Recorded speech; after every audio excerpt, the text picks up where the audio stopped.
You see it everywhere now. Social media posts about how men are trash, dating profiles listing what men need to stop doing, comment sections filled with creative new ways to insult masculinity.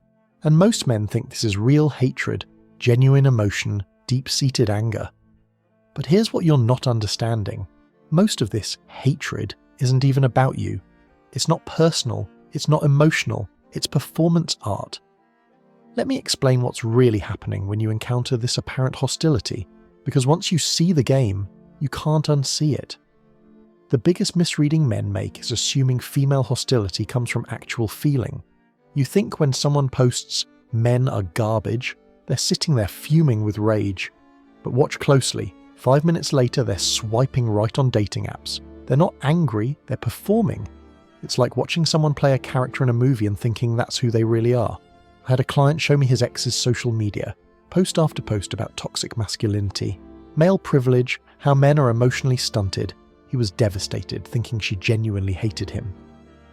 Then he saw her tagged at a party, laughing and flirting with 3 different guys. The hatred was costume jewellery, worn for show, taken off when convenient.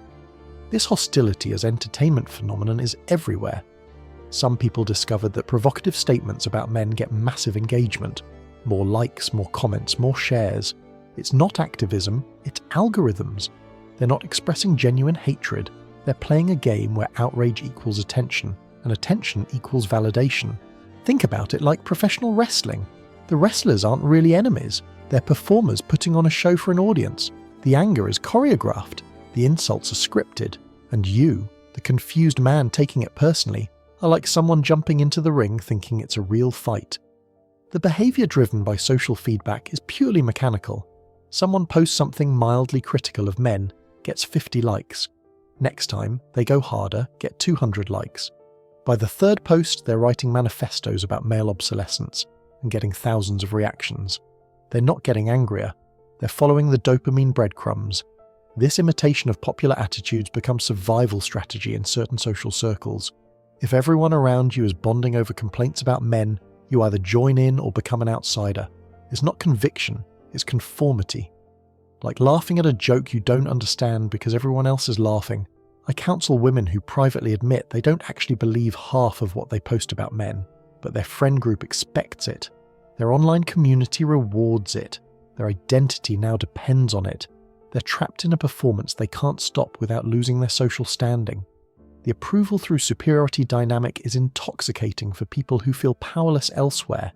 Can't get promoted at work? At least you can feel superior to toxic men online. Struggling with dating? Must be because men are defective, not because of your choices. It's easier to claim moral high ground than climb actual mountains.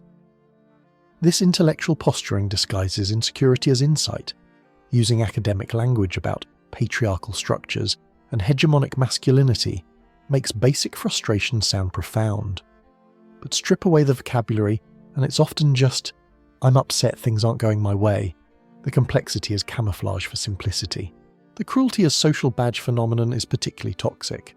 Publicly mocking men becomes proof of membership in the empowered club. The meaner the comment, the more liberated you appear. Kindness toward men is seen as weakness, understanding as betrayal to the cause. I watched this happen in real time at a dinner party. A woman made a gentle comment about her husband being helpful. The other women immediately started joking about how she was brainwashed and pick me, until she joined in mocking him instead. Her genuine appreciation was peer-pressured into performative contempt. The unkindness portrayed as confidence is especially damaging. Being harsh to men gets reframed as being strong and knowing your worth. But real confidence doesn't need to diminish others. Real strength doesn't require cruelty. What they're calling empowerment is often just meanness with better marketing. The emotional detachment as ideal is the most damaging part. Caring about men's feelings becomes shameful. Having empathy for male struggles is centering men. The highest status goes to whoever can be most indifferent to male pain. Male tears becomes a punchline, not a human experience. This emotional coldness gets rebranded as strength. But it's not strength, it's armor. And armor that never comes off becomes a prison. These individuals lose the ability to connect authentically with half the human population because vulnerability might compromise their image. The ladder of social competition in this space is predictable and devastating. Level 1 starts innocent enough, light teasing about men being clueless, can't find things in the fridge, classic bumbling dad humour. It seems harmless, even affectionate. But it's the gateway drug to something darker. Level 2 escalates to educating men about their privilege. The tone shifts from playful to condescending. Suddenly every male behaviour needs correction. Mansplaining, man-spreading, man-everything becomes the enemy. The helper role provides moral superiority while maintaining plausible deniability about hostility. Level 3 abandons pretense, open mockery disguised as empowerment. Kill all men becomes a joke. Male suicide statistics become punchlines. Men's loneliness is deserved karma. The cruelty is naked but wrapped in the flag of social justice. Anyone who objects is labelled fragile. Level 4 represents complete dehumanization, total indifference to male humanity. Men become non-player characters in their worldview, non-player characters without inner lives worth considering. A man's pain isn't just irrelevant, it's amusing. His struggles aren't just dismissed, they're celebrated. This is where empathy dies completely. Each step up this ladder earns more social points but costs more humanity. The woman at level 4 might have thousands of followers cheering her on, but she's lost the ability to form genuine connections with half the species. She's won the game but lost her soul. Here's what most men don't realise. This rivalry among women drives much of the hostility. It's not really about you, you're the ball in their game. Each woman trying to prove she needs men less than the others. Each one performing independence harder. Each one competing for the crown of most emotionally unavailable. The competition for who can care least about men becomes absurd. I haven't texted him back in 3 days. That's nothing, I ghosted mine after 6 months. Amateurs, I got mine to pay for my vacation then blocked him. They're not sharing experiences, they're comparing scorecards in a game where cruelty equals points.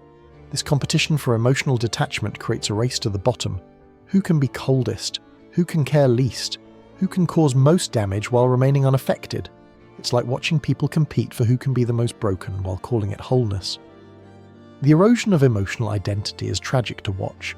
Qualities that once made relationships beautiful, tenderness, nurturing, emotional intelligence, get discarded as traditional or pick-me behaviour. The very things that create connection are sacrificed on the altar of appearing strong. Sensitivity becomes liability. Care becomes weakness. Love becomes leverage you've given to the enemy. The richness of emotional life is traded for the poverty of perpetual guard. They win the competition, but lose the ability to experience what they're competing for. I see women destroying their own capacity for joy in pursuit of this ideal. They train themselves not to feel, not to care, not to need. Then they wonder why they're empty. You can't selectively numb emotions. When you shut down vulnerability to avoid hurt, you also shut down the ability to feel deep happiness. The spread of this cultural trend happens through pure mimicry. One influencer says men are trash, gets 1 million views. Suddenly everyone's saying it, not because they thought about it, not because they experienced it, but because that's what gets rewarded. It's ideological fashion, worn because it's trending, not because it fits. Social media accelerates this spread exponentially. The algorithm doesn't care if the emotion is real, it only cares about engagement. Anger engages. Outrage engages, so the system rewards and amplifies hostility regardless of authenticity. The machines are teaching humans to hate for clicks. Young girls watch older women perform this hostility and think it's normal. They learn that liking boys is embarrassing, that wanting male attention is desperate, that appreciating masculinity is betrayal. By the time they're adults, the programming is so deep they can't distinguish between authentic feeling and performed attitude. The transformation of ideological movements shows this clearly.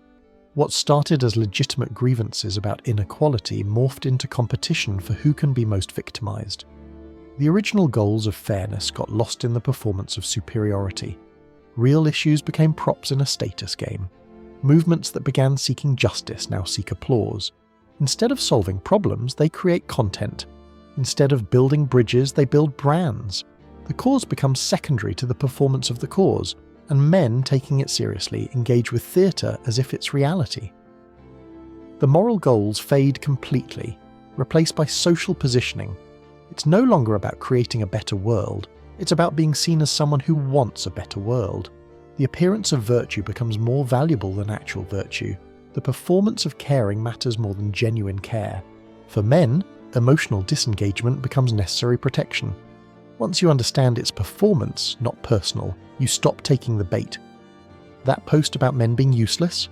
It's not about you, it's about her getting validation from strangers. That comment about male incompetence? She's competing for likes, not making legitimate criticism. Stop interpreting social media provocation as genuine emotion. It's closer to a video game where points are scored by generating reactions. Your hurt feelings are their high score, your defensive response is their victory. The only winning move is not to play. But here's the deeper issue. Men keep looking for logic in an emotional performance. You're trying to debate someone who's not having a discussion but putting on a show. You're bringing facts to a feelings fight, and not even real feelings, performed ones. The false comfort in rationalization needs to stop. Men keep inventing noble explanations. She must have been hurt. She's processing trauma. Society failed her. Maybe. Or maybe she just discovered that male bashing gets her invited to better parties. Not everything has deep psychological roots. Sometimes it's just opportunism. This need to find meaning in the hostility keeps men trapped. You think if you can understand the pain behind it, you can fix it. But what if there is no pain? What if it's just trend following? You're trying to heal a wound that doesn't exist while the real issue, social performance, goes unaddressed. Men create elaborate theories about why women hate them instead of accepting the simpler truth. They don't. Most are just playing a game that rewards acting like they do. It's not deep trauma or societal oppression causing this behavior, it's social media algorithms and peer pressure. The inversion of emotional roles is particularly ironic. The same emotional unavailability once criticized in men is now celebrated in women. Being cold, savage, heartless. These are compliments now. The very traits that supposedly made men toxic are now female empowerment when women do them. He caught feelings becomes an insult. She doesn't need anyone becomes aspirational. The emotional numbness once seen as masculine dysfunction is now feminine strength. But dysfunction is dysfunction regardless of gender. A broken heart doesn't become healthy just because it's fashionable. Watch how this plays out in dating. Women perform indifference while desperately wanting connection. Men perform unaffectedness while craving intimacy. Both sides are actors forgetting they're in a play, method acting so hard they've lost themselves in the role. The illusion of power this provides is temporary at best. Sure, mocking men online might give a quick hit of superiority, but then what? You go to bed alone, wake up alone, face life alone. The validation from strangers doesn't keep you warm. The likes don't love you back. Real confidence doesn't come from tearing others down. It comes from building yourself up. But building is harder than destroying. Growing is harder than mocking. So they take the easy path of derision and wonder why it leads nowhere fulfilling. The temporary satisfaction of public validation becomes an addiction. Each post needs to be more provocative than the last. Each take needs to be hotter. The performance demands escalation, and escalation demands disconnection from reality. Eventually, you're so far from authentic emotion, you can't find your way back. The rediscovery of emotional fulfillment only comes through abandoning the game. Some women are starting to realize that genuine connection with men, real partnership, real love, real intimacy is worth more than all the social media validation in the world. But admitting this publicly would be social suicide in their circles. I counsel women who are secretly dating men while publicly performing man-hatred. They're living double lives because authentic happiness isn't acceptable in their social sphere. They've discovered that real masculine partnership brings joy that female supremacy never could, but they can't say it out loud. These women describe the exhaustion of maintaining the facade, having to check their genuine reactions, having to remember which version of themselves they're supposed to be in which context, having to hate publicly what they love privately. The cognitive dissonance is literally making them sick. True feminine strength isn't in rejection but in discernment, not in coldness but in wisdom about when to be warm, not in independence from men but in choosing the right interdependence. The real power is in being able to connect authentically while maintaining standards. But expressing this real strength is seen as weakness in the current culture. Admitting you want a man's protection is problematic. Appreciating masculine provision is outdated. Desiring traditional romance is internalized oppression. The very things that create fulfilling relationships are labeled as betrayal. Emotional authenticity brings satisfaction that public approval never can. That moment of genuine connection with a partner, that feeling of being truly seen and accepted, that comfort of real companionship, no amount of "Yas Queen" comments can replace it. But saying this publicly gets you excommunicated from the sisterhood. The real feminine strength lies in the courage to be vulnerable, to admit need without feeling diminished, to receive protection without feeling weak, to give love without keeping score. But this requires abandoning the performance of invulnerability that social media rewards. The apparent conflict between men and women is largely manufactured. Most women don't actually hate men. Most men aren't actually toxic. But the performance of conflict gets more attention than the reality of cooperation. Drama sells better than harmony.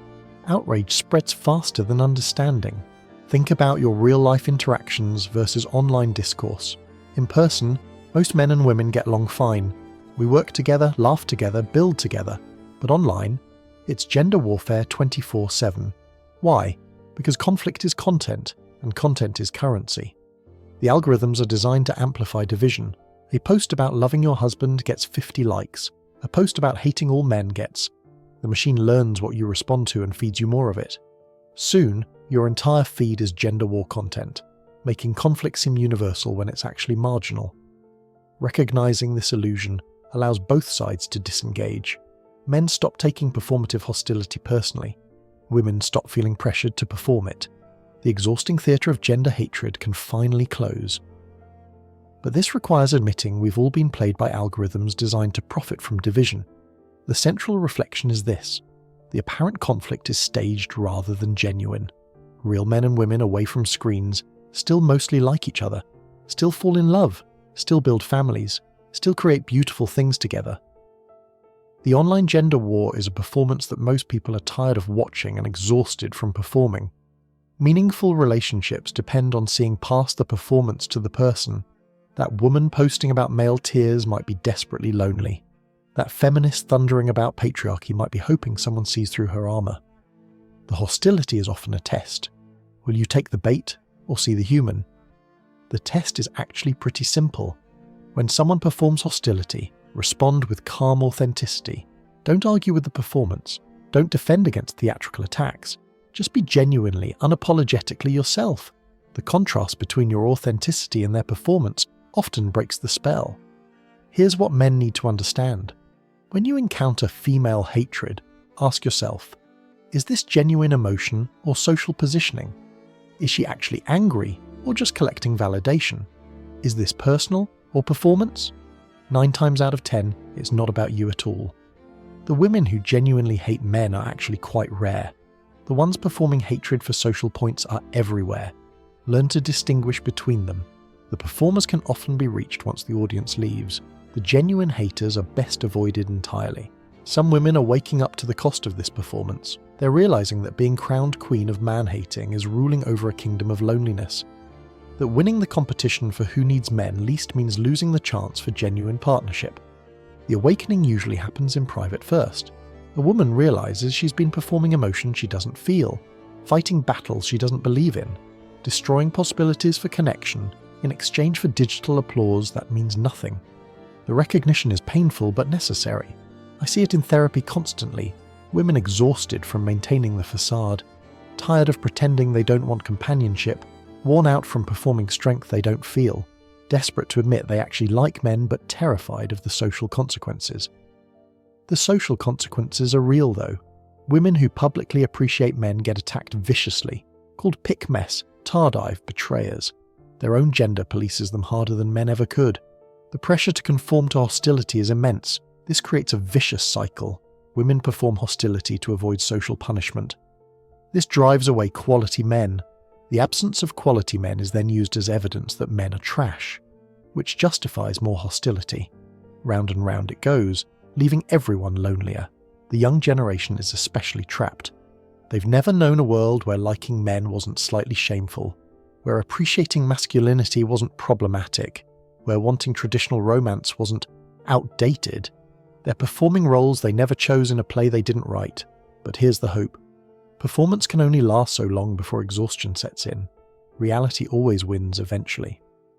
The human need for genuine connection can't be permanently suppressed by social media trends. The pendulum is already starting to swing back. More women are quietly admitting they're tired of the anger, tired of the competition, tired of pretending they don't need anybody. They want real love, real partnership, real connection, but they need permission to want it without losing their entire social identity. The permission has to come from within, though. No amount of external validation will replace internal authenticity. At some point, each person has to decide, do I want to be approved of, or do I want to be happy? Do I want to win the performance or experience real life? Men can help by not taking the bait. Don't engage with performative hostility. Don't defend against theatrical attacks. Don't try to logic someone out of a position they didn't logic themselves into. Recognize the performance and refuse to be the audience. Instead, reward authenticity when you find it. When a woman shows genuine emotion rather than performed hostility, engage with that. When someone breaks script to be real, support that courage. Make authenticity more valuable than performance. The secret behind why women hate men is that most of them don't. They're playing a character that gets social rewards. They're following a script that promises empowerment but delivers isolation. They're competing in a game where everyone loses. The real tragedy isn't the performed hatred, it's what it prevents. Every moment spent performing hostility is a moment not spent building connection. Every relationship destroyed by this theatre is a chance for happiness lost. Every genuine emotion suppressed for social points is a piece of humanity surrendered. Some women reading this are feeling seen right now, recognizing themselves in these words, realizing they've been playing a game they don't even enjoy, wondering if it's possible to stop performing and start living. It is possible, but it requires courage. The courage to be disliked by your social circle, the courage to admit you actually appreciate men, the courage to want traditional things in non-traditional times, the courage to choose happiness over approval, the courage to be genuinely feminine in a world that rewards fake masculinity. For men, the lesson is simple. Stop participating in the theatre. Stop believing the performance. Stop taking the bait. Stop trying to prove yourself to people who are just acting. Focus on finding the authentic souls hiding behind the masks.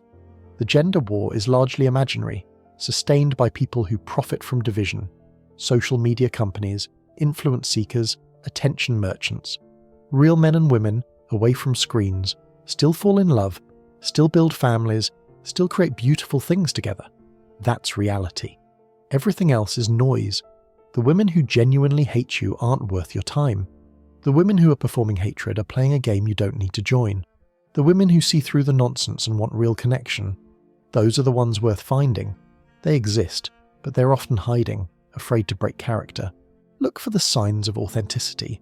The woman who admits uncertainty instead of spouting ideology, who shows vulnerability instead of constant strength, who appreciates masculine qualities without qualifying every statement, who wants partnership, not performance. She's out there, probably as tired of the game as you are. The future belongs to people brave enough to be genuine, to men who refuse to apologize for being masculine, to women who refuse to perform hostility they don't feel, to couples who build real connection despite social pressure to perform conflict. The secret behind female hatred of men is that it's mostly not hatred at all. It's fear, conformity, performance, competition, trend following, everything except genuine emotion. Once you see this, you can't unsee it. And once you can't unsee it, you're free from its power. Stop asking, why do women hate men? Start asking, why do some people perform hatred for social rewards? The second question has answers. The first question assumes a false premise. Most women don't hate men, they're just afraid to admit they don't. The performance is ending, reality is reasserting itself, the exhaustion from maintaining fake hostility is becoming unbearable. The cost of performed independence is becoming clear. The value of genuine connection is being remembered. The theatre is running out of audience. What's coming next is a return to authenticity, but it needs both genders to participate. Men need to stop rewarding performance with attention.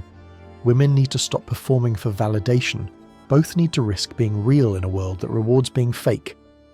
I want to hear your experiences. Have you encountered this performed hostility? Have you seen through the theatre to the human underneath? Have you found someone brave enough to drop the act? Share your stories in the comments. Let's document the difference between performance and reality, between the game and genuine emotion. Because understanding the game is the first step to stop playing it